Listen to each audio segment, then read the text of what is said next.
Hey everyone, welcome back. 7 signs. Their heart is yours, but they're afraid to show it. A Stoic guide to reading hidden love. Marcus Aurelius once wrote, "Very little is needed to make a happy life. It is all within yourself, in your way of thinking." But what happens when someone's happiness depends on you, yet they're too terrified to admit it?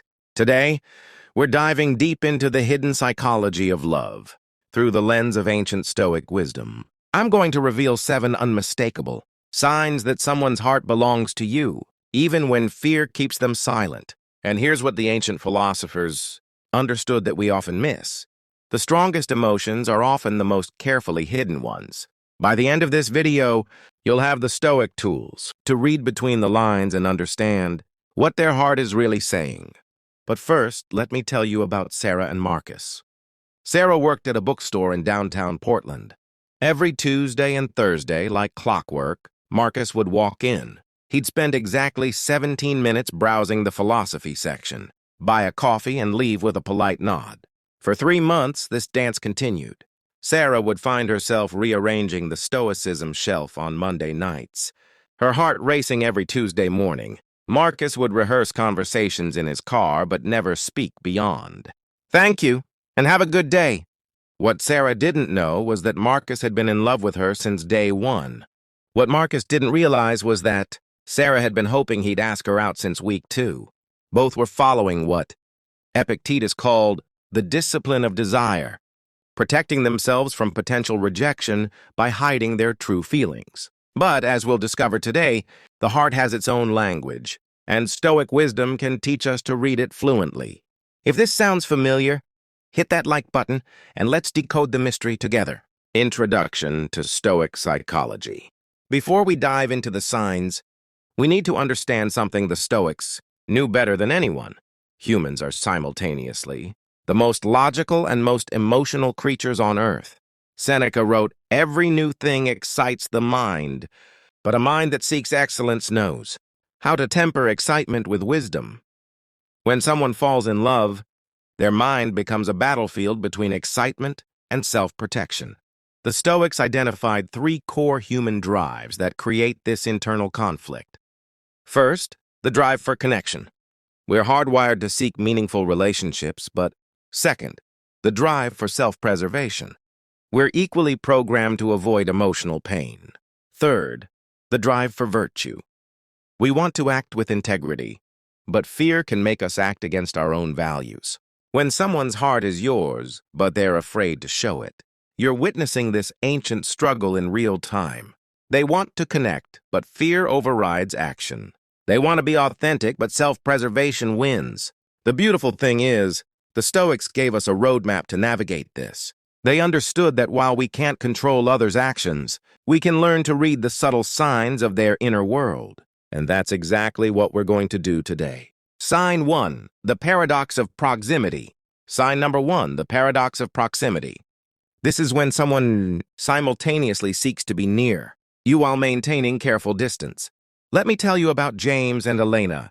They worked in the same marketing firm, different departments. Elena would take the long route to the printer that passed James's desk, but she'd never stop to chat. James would always grab lunch at 12:15, right when Elena took her break, but he'd sit 2 tables away, never approaching. This is what psychologists call approach avoidance conflict. But the Stoics understood it as the tension between desire and wisdom. Marcus Aurelius wrote, "The universe is change. Our life is what our thoughts make it." When someone's heart is yours, their thoughts are consumed with you, but their actions reflect internal conflict. Here's what to look for. Physical proximity patterns. They consistently end up in your vicinity without obvious reason. They linger in spaces where you might appear. They create opportunities to be near you, but don't capitalize on them. Behavioral indicators. They know your schedule without asking. They're always coincidentally where you are. They position themselves where they can see you but maintain plausible deniability. Elena knew James's coffee order, his preferred lunch spots, even which days he wore his blue shirt. James could tell you Elena's laugh from 3 rooms away, and knew she always wore her lucky, Earrings on presentation days. Neither had ever had a personal conversation longer than 2 minutes. Epictetus taught, no one can hurt you without your permission. When someone's heart is yours but they're afraid, they're trying to get close enough to feed their feelings, while staying far enough away to avoid potential hurt. Think of it like a magnetic field. They're drawn to you, but fear creates resistance. The result? They orbit around you at a safe distance. Now you might be thinking, well, but how do I know this isn't just coincidence? A great question. The difference is consistency and intensity. Coincidence is random. Love is a pattern. If you're recognizing this pattern with someone in your life, drop a comment below. Sometimes just acknowledging what we see is the first step toward clarity. Sign 2, the language of careful attention. Sign number 2, the language of careful attention. This is perhaps the most beautiful and subtle sign of hidden love. Meet David and Priya. They're in the same graduate program, study group partners. In meetings, David remembers every detail Priya shares, her thesis concerns, her favorite research methods, even her offhand comment about loving rainy days. But here's the thing. David never refers to these details directly. Instead, he uses them like secret knowledge. When Priya mentions being stressed about her presentation, David happens to find an article on her exact topic. When she's having a rough day, he suggests studying at the library's quiet corner, the one she mentioned loving weeks ago. When it's raining, he texts the group about meeting at the coffee shop since it's such nice weather for indoor studying. The Stoics called this prosoche, continuous attention. Seneca wrote, "Every moment think steadily as a Roman, and a man to do what thou hast in hand with perfect and simple dignity." When someone's heart is yours, they practice prosoche with everything about you.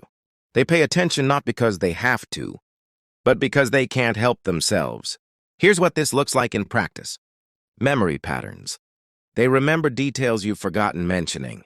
They recall your preferences, fears, and dreams. They know your stories better than you do. Anticipatory behavior. They solve problems before you voice them. They bring up topics they know you're passionate about. They create situations based on your stated preferences. Protective attention. They notice when you're uncomfortable before others do. They remember what stresses you and try to prevent it. They're attuned to your moods and energy levels. I once knew someone who remembered that I mentioned liking a specific author once, 3 months earlier. 6 months later, they found a first edition of that author's book at a used bookstore and bought it, just because. They held on to it for 2 months before finding the right moment to mention it casually. That's not normal friendship attention. That's love carefully disguised as thoughtfulness. Marcus Aurelius wrote, "Confine yourself to the present." But when someone's heart is yours, their present moment is expanded to include everything about you. Your past becomes their treasure trove. Your future becomes their consideration. The beautiful irony? They're so afraid of showing too much interest that they channel it into this careful, considerate attention. They can't tell you they love you, so they show you by loving everything about you. Here's how to test this. Share something specific, a preference, a memory, a goal. Someone who cares will file it away. Someone whose heart is yours will act on it without making it obvious they remembered. The tragedy is that this level of attention is exactly what most of us long for. Yet when we receive it, we often miss it because it's so subtle. Sign 3. The contradiction of communication. Sign number 3. The contradiction of communication. This is when someone desperately wants to talk to you, but creates elaborate reasons not to. Picture this. Rachel gets a text from Kevin at 11:47 p.m. "Hey, quick question about tomorrow's meeting." "Never mind. Figured it out. Hope you're having a good evening." Rachel stares at her phone. The meeting isn't until next week. There was no question. But this is the third never mind text this month. What Rachel doesn't know is that Kevin spent 20 minutes crafting the perfect message to ask if she wanted to grab coffee. He wrote 17 different versions, from casual, "Want to grab coffee?" to elaborate, "I was thinking about that conversation we had about work-life balance, and there's this great place." Every version felt too obvious, too risky, too much, so he went with the safety of confusion. The Stoics understood what they called the discipline of action, the idea that right action requires overcoming internal resistance. Epictetus taught, don't explain your philosophy. Embody it. But when someone's heart is yours and they're afraid, their philosophy becomes, don't reveal your feelings. Disguise them. Communication patterns to watch for. The almost reach. Messages that start strong but end with deflection. Calls that seem to have no real purpose. Conversations that begin important but shift to safe topics. Digital hovering. They're always among the first to see your social media posts. They like or react but rarely comment substantively. They view your stories multiple times but don't respond. The safety net approach. They communicate in groups rather than one-on-one. They ask questions they already know the answers to. They create legitimate reasons for contact. Kevin's phone contains a folder labeled Drafts with 43 unsent messages to Rachel. Messages like, saw this article and thought of our conversation about sustainable business practices. Never sent. How was your presentation today? I know you were nervous about it. Never sent. Want to grab dinner and talk about that project idea you mentioned? It never sent, because what if she says no? What if she says yes but doesn't mean it the way he hopes? Seneca wrote, it is not the man who has too little, but the man who craves more, who is poor. When someone's heart is yours, they're rich in feelings but poor in expression. They crave connection but settle for crumbs of communication.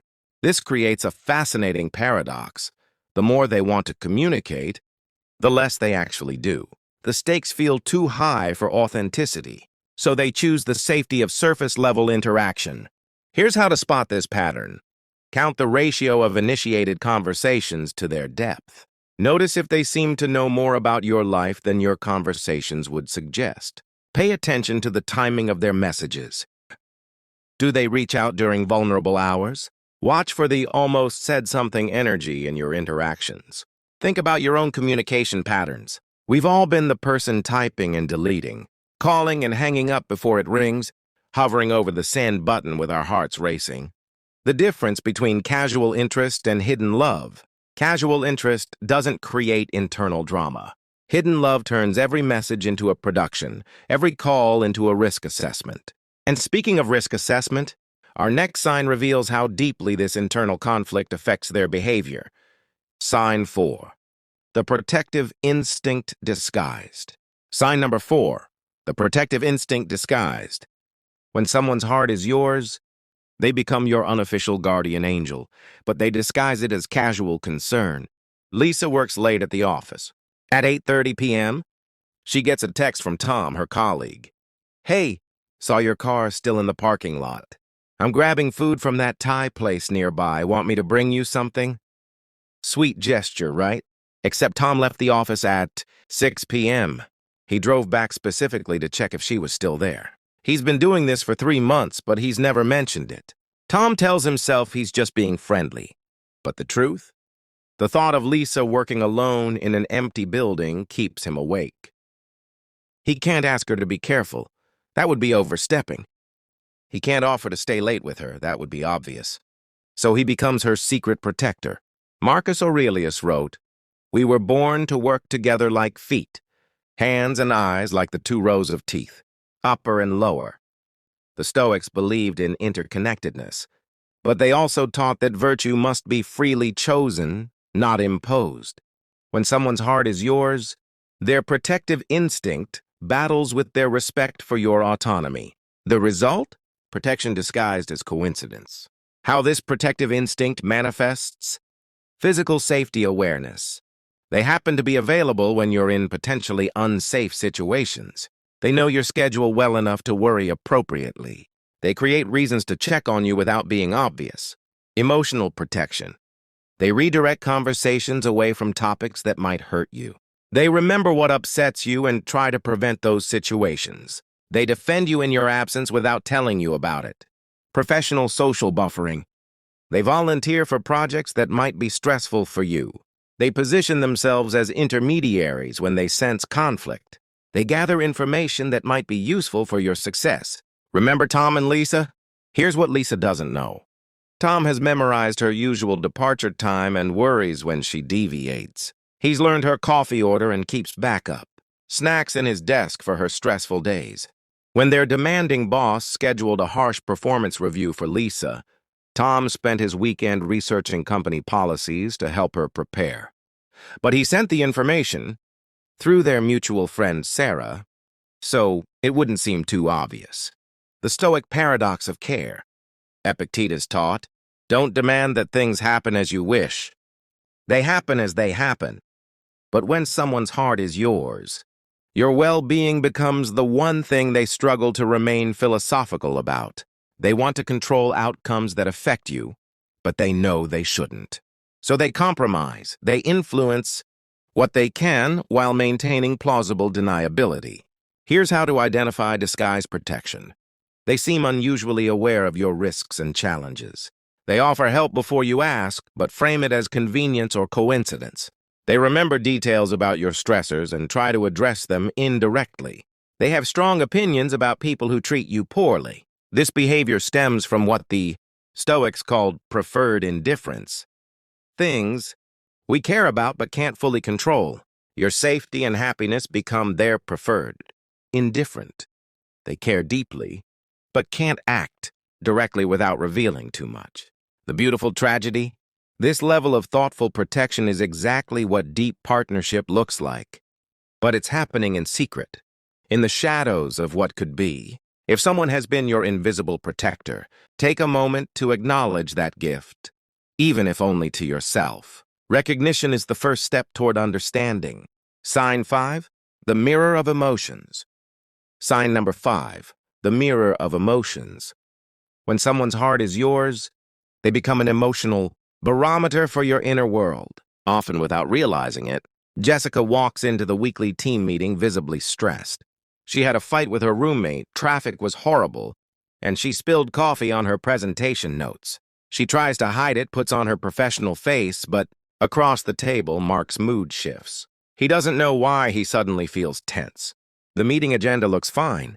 His projects are on track, but something feels off. By lunchtime, he's inexplicably anxious. What Mark doesn't realize is that his emotional state has become synchronized with Jessica's. When she hurts, he hurts. When she's excited, he finds himself more optimistic. When she's worried, he starts looking for problems to solve. The Stoics wrote extensively about sympathia, the interconnectedness of all things. Marcus Aurelius noted, all things are woven together and the common bond is sacred. But when someone's heart is yours, this cosmic sympathy becomes personal and intense. They don't just understand the philosophical connection between all beings. They feel your specific connection in their bones. Types of emotional mirroring. Mood synchronization. Their energy levels match yours without obvious cause. They feel off when you're struggling, even if they don't know why. Their good days often correlate with your good days. Anticipatory empathy. They sense your moods before you express them. They prepare for your emotional needs without being asked. They react to your stress before you mention being stressed. Protective emotional responses. They become angry on your behalf about things that don't directly affect them. They celebrate your wins with disproportionate enthusiasm. They take your setbacks personally. Over 6 months, Mark noticed a pattern. His worst workdays weren't related to his workload. They were the days Jessica seemed unhappy. His most productive days coincided with her excitement about projects. His stress dreams featured problems similar to what Jessica was facing. Mark started keeping a mood journal, thinking he needed to understand his own patterns better. What he discovered was that he wasn't tracking his emotions. He was tracking Jessica's emotional impact on him. Seneca wrote, "Every new day is a chance to change your life." But when someone's heart is yours, every new day begins with unconsciously checking their emotional weather. This isn't codependency, it's what happens when two souls recognize each other across the space of unexpressed love. The Stoics believed that wisdom meant understanding our interconnections while maintaining our individual virtue. The recognition challenge. This sign is often missed because the person experiencing it doesn't understand why their emotions are fluctuating. They might think they're having mood swings, stressed about work, going through a difficult period, when actually they're experiencing sympathetic emotional resonance. Here's how to recognize emotional mirroring. Track emotional patterns. Do their mood shifts correlate with your experiences? Are they unusually invested in your emotional well-being? Do they seem to know when you're struggling without being told? Watch for inappropriate emotional responses. Anger about injustices you face that don't affect them. Excessive celebration of your achievements. Worry about your decisions that they're not involved in. I once had a friend who would get insomnia whenever I was dealing with a major life decision. She didn't know about my decision-making process, but her sleep patterns would become erratic during my periods of uncertainty. It took us months to realize the connection. That's the power of hidden emotional connection. It operates below the level of conscious awareness. The Stoics taught that emotions are information, not commands. When someone's heart is yours, your emotions become their information system. They're receiving data about your inner world whether they understand it or not. But emotional mirroring is just one way the heart reveals itself. Our next sign shows how love transforms even the most casual interactions. Sign 6, the transformation of ordinary moments. Sign number 6, the transformation of ordinary moments. When someone's heart is yours, they have the magical ability to turn routine interactions into treasured memories. Every Tuesday, Amanda and Chris wait for the same elevator in their apartment building. It's a 40-second ride to the parking garage. For most people, this would be forgettable dead time. But for Chris, these 40 seconds have become the highlight of his week. He's memorized the pattern of Amanda's breathing when she's tired from work. He knows she always checks her phone at the third floor, that she hummed a different song under her breath for 2 weeks in March, that she wears her blue scarf when she's feeling confident. 40 seconds, every Tuesday, for 8 months. Chris has never asked for her number, but he could write a novel about those elevator rides. The Stoics taught the practice of memento mori, remembering the impermanence of all moments. But when someone's heart is yours, ordinary moments with you become precious, precisely because they feel permanent and fleeting simultaneously. Marcus Aurelius wrote, "Confine yourself to the present. When someone loves you secretly, your shared present moments expand beyond their natural boundaries. A simple conversation becomes a universe. How ordinary moments transform. Hyper-attention to detail. They remember entire conversations you consider casual. They notice changes in your appearance, mood, or energy. They find meaning in interactions you might forget. Time distortion. Brief interactions feel significant to them. They lose track of time when you're around. They replay mundane moments with unusual frequency. Emotional investment in routine. They look forward to regular, casual encounters. They're disappointed when normal patterns are disrupted. They create mental narratives around simple interactions. Let me tell you what those elevator rides mean to Chris. Tuesday, week 1. Amanda smiled when she saw him. He spent 3 days wondering what it meant. Tuesday, week 15. She mentioned being excited about a presentation. He found himself genuinely invested in how it went, even though he'd never see the results. Tuesday, week 23. The elevator broke down for 30 seconds. They talked about the weather, but Chris replayed the conversation for hours, analyzing every word choice. The Stoic paradox of presence. Epictetus taught, wealth consists in not having great possessions, but in having few wants. When someone's heart is yours, they become wealthy in small moments. A glance becomes treasure. A shared laugh becomes a fortune. But here's the beautiful contradiction. They want nothing more than these moments, yet they're afraid to ask for more meaningful ones. Recognition patterns. How do you identify when someone is treasuring ordinary moments with you? Disproportionate memory. They reference small interactions weeks or months later. They remember details about casual conversations that you've forgotten. They bring up shared experiences that seemed insignificant to you. Pattern awareness. They know your routines without obvious reason to track them. They seem disappointed when regular interactions don't happen. They make subtle efforts to maintain routine contact. Emotional investment. They seem genuinely interested in mundane aspects of your life. They ask follow-up questions about things you mentioned casually. They celebrate small wins that others might overlook. Think about the people in your life who make ordinary moments feel special. The colleague who remembers you mentioned loving rainy days. The neighbor who always asks about your garden. The classmate who notices when you're wearing something new. These people have given you a gift. They've made your regular life feel significant. That's not casual friendship. That's love expressing itself within the boundaries of safety. Seneca wrote, "It is not that we have a short time to live, but that we waste a lot of it." When someone's heart is yours, they waste none of the time they spend with you, no matter how brief or ordinary. But perhaps the most telling sign of hidden love is how it affects their relationship with uncertainty itself. Sign 7, the beautiful anxiety of caring. Sign number 7, the beautiful anxiety of caring. This is when someone becomes uncharacteristically worried about things that involve you, even when logic says everything is fine. Daniel is the most laid-back person in his friend group. Deadlines don't stress him. Traffic doesn't bother him. He's the guy everyone calls when they need someone to talk them down from anxiety. But when Sophie mentioned she was driving to visit her sister 3 states away, Daniel couldn't sleep the night before her trip. Checked the weather forecast for her route. He researched rest stops.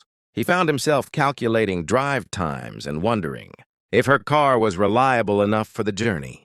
By morning, he'd mentally planned her entire trip, including backup routes for potential traffic jams. Sophie had made this drive dozens of times. Daniel had never expressed concern about anyone's travel plans before, but this was different. This was Sophie. The Stoics taught that anxiety comes from attachment to outcomes we cannot control. Epictetus said, "Some things are within our power, while others are not." But when someone's heart is yours, your well-being becomes the one thing they struggle most to accept as beyond their control. Their Stoic philosophy breaks down when it comes to you. Types of beautiful anxiety. Anticipatory worry. They stress about your risks before you face them. They mentally prepare for problems you haven't encountered. They research solutions to challenges you've mentioned. Hypervigilance about your well-being. They notice when you seem tired, stressed, or overwhelmed. They worry about decisions you're making, even good ones. They lose sleep over problems that are affecting you. Protective problem solving. They think through scenarios that might affect you negatively. They want to offer help but don't know how without overstepping. They feel personally responsible for outcomes they can't influence. Daniel's phone buzzed with Sophie's text. Made it safely. "Sister says hi." The relief he felt was disproportionate to any logical concern. She was a good driver, had a reliable car, traveled frequently. His anxiety wasn't rational, it was love. Over the next few months, Daniel noticed this pattern expanding. When Sophie mentioned a difficult conversation with her boss, Daniel spent hours thinking about workplace politics and how to navigate them. When she got a minor cold, he found himself researching immune system boosters. When she was deciding between 2 apartments, Daniel created a pros and cons list she never asked for. Marcus Aurelius wrote, "You have power over your mind, not outside events. Realize this, and you will find strength." But love creates a beautiful contradiction to this wisdom. When someone's heart is yours, your outside events become their inside events. Your challenges become their mental puzzles.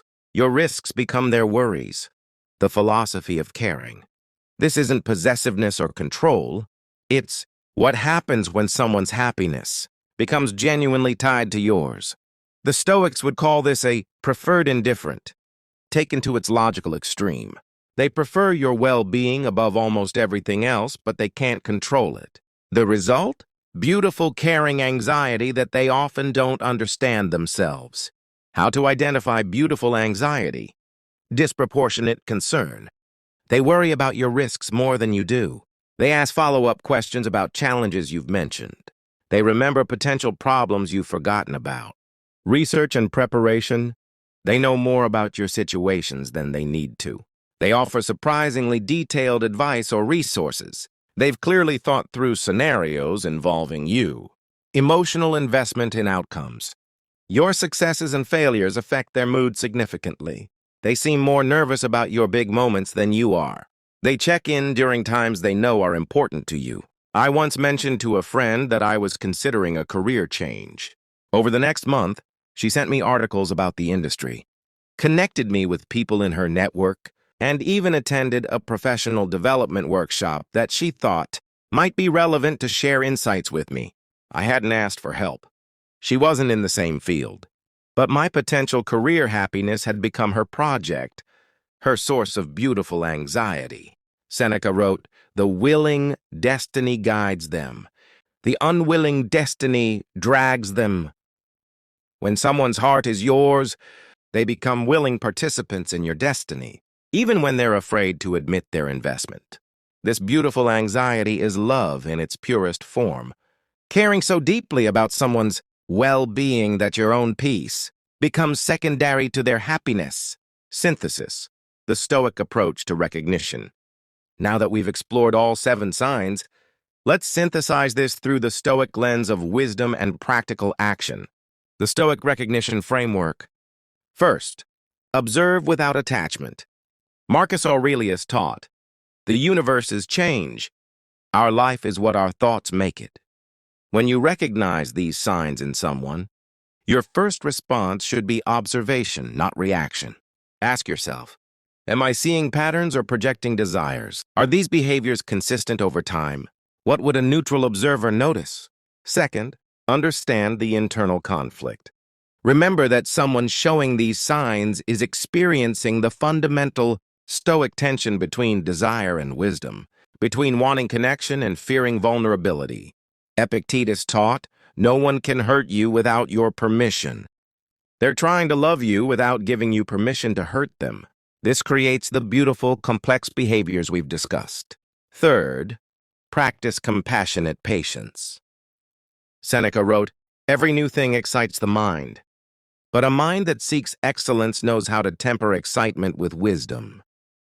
If you recognize these signs and share the feelings, resist the urge to force revelation. Instead, create safe spaces for authentic connection. Model vulnerability appropriately. Let natural progression unfold without pressure. Fourth, honor the gift of hidden love. Whether or not this love ever becomes expressed, recognize what you're witnessing. Someone caring so deeply about you that they've reorganized their emotional world around your well-being. That's sacred.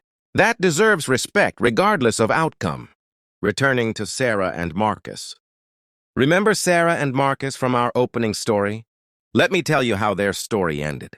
After 4 months of Tuesday and Thursday visits, Marcus finally worked up the courage to ask Sarah about a book recommendation.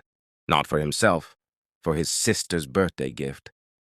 Sarah, who had no siblings herself, spent 20 minutes helping him choose the perfect book. As she rang up the purchase, she mentioned that the author was doing a reading the following week. "Maybe I'll see you there," Marcus said, then immediately regretted it. "Maybe you will," Sarah replied, then spent the rest of the day wondering if that was too forward. Neither showed up to the reading. Both were too afraid the other wouldn't come. But the next Tuesday, Marcus brought 2 cups of coffee to the bookstore. "I thought you might want some," he said, setting one on her counter. "That's my favorite kind," Sarah said, looking at the label. It was the exact order she got from the cafe. Next door every morning. The order Marcus had memorized without ever asking. Sometimes love reveals itself not in grand gestures, but in perfect attention to small details. Sometimes the most beautiful love stories begin when 2 people finally stop being afraid of what they already know. 3 months later, they had their first official date. Marcus later admitted he'd been in love since day 1. Sarah confessed she'd been rearranging the philosophy section, hoping he'd stay longer. Final call to action and conclusion. The Stoics taught that wisdom lies in understanding what we can and cannot control. We cannot control whether someone will have the courage to express their love. We cannot control whether hidden feelings will become spoken ones. But we can control our response to the gift of being loved, even in secret. We can honor the beauty of someone, caring so deeply that they transform ordinary moments into treasures. We can recognize the courage it takes to love at all, even when fear keeps that love whispered instead of shouted. If you recognize someone in these signs today, take a moment to appreciate what you've witnessed. Whether that love ever becomes something more, you've been given something precious, the experience of mattering deeply to another human being.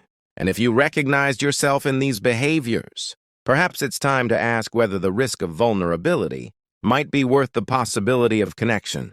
As Marcus Aurelius wrote, confine yourself to the present. The present moment is where love lives, not in the future plans we're afraid to make, not in the past hurts we're trying to avoid, but right here, right now, in the space between two hearts that recognize each other. If this video helped you understand the hidden language of love, hit that subscribe button and the notification bell. We dive deep into psychology, philosophy, and the beautiful complexity of human connection every week. Drop a comment below. Have you witnessed these signs in someone? Have you recognized yourself in these patterns? Your stories help all of us feel less alone in the mystery of love. And remember, sometimes the most profound love stories are written in the margins of ordinary life, in glances and gestures, in careful attention and beautiful anxiety. Until next time, keep paying attention to the quiet language of the heart. It's speaking volumes even when it whispers.